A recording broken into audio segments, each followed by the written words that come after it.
This is Jonathan Agoff here for Pro Boxing Fans. Delighted to be joined by trainer Billy Nelson. Billy, how are you first? I'm fine, thanks. Got to Newcastle, I believe, today, ahead of Martin's big fight on Saturday night. Just talk to me about the change in opponent. Kevin Johnson's come in pretty much 3 days' notice. How much of a distraction is that for you and Martin? Well, obviously it's no ideal, but we had a decent Spanish opponent. He was a bit more of a mover than what Johnson is, but Johnson's been there, seen it, wore a t-shirt. He fought a couple of weeks ago, so he'll be in shape, and it's a good test for Martin Bakole. Good test. Now, 2 wins on the bounce since that defeat to Michael Hunter. You went out to Poland, beat Mariusz Wach. Martin told me that he expected to be out in November. After that, are we expecting a massive 2020, in your opinion?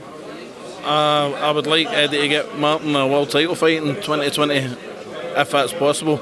The way the situation is now, it's probably unlikely, but we'll certainly be fighting top names from November onwards.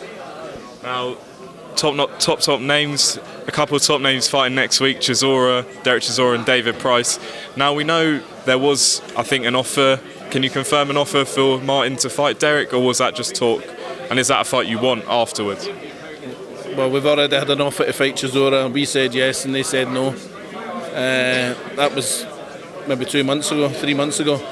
Derek Chisora, I can't remember who Derek Chisora went on to fight. Oh, he fought the Polish boy, Spector, or whatever his name is. He'd fight Derek Chisora.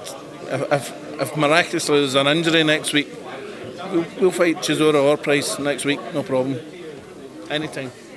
I mean, there is quite a brilliant British scene at the moment. You've got those two, you've got Dubois, you've got Nathan Gorman. Is it hopefully time in 2020 for Martin to get in with this sort of British mix and establish himself?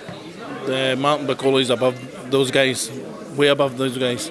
It's funny how Martin Bakole's name's never mentioned when they claim to be looking for opponents for Daniel or Nathan or Joe Joyce.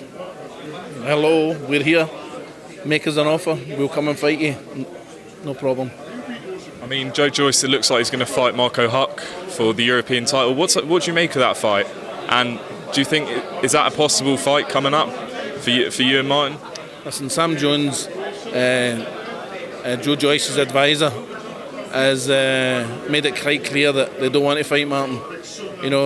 But fair play to him. He's getting good money to go over to Germany and fight Mariusz Huck.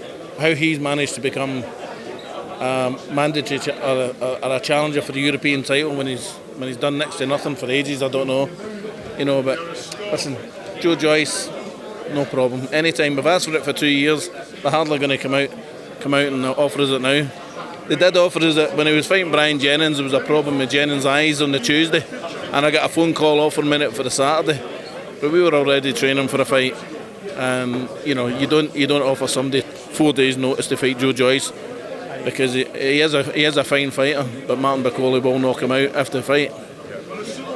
And obviously, news this week that Dave Allen wants to fight Daniel Dubois. We thought it might be for December. It's looking like March. How would you think that fight would play out if it was to happen? Well, it's levels. It's all about levels. Daniel Dubois, in my opinion, is miles above Dave Allen, miles. And with that,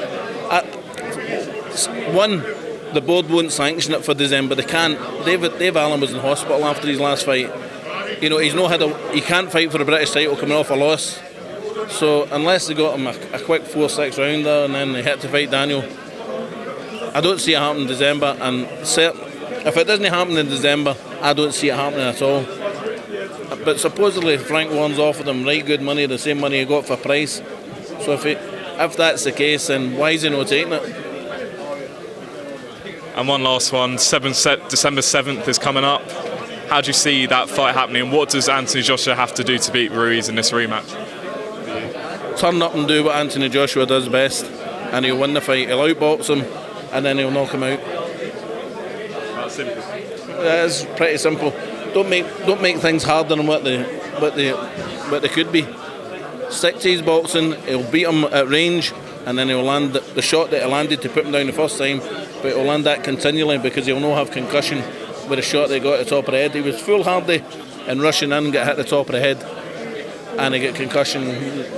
You could have beat him when he had concussion, because after a concussion, and you obviously know aware of you're not aware of what you're doing.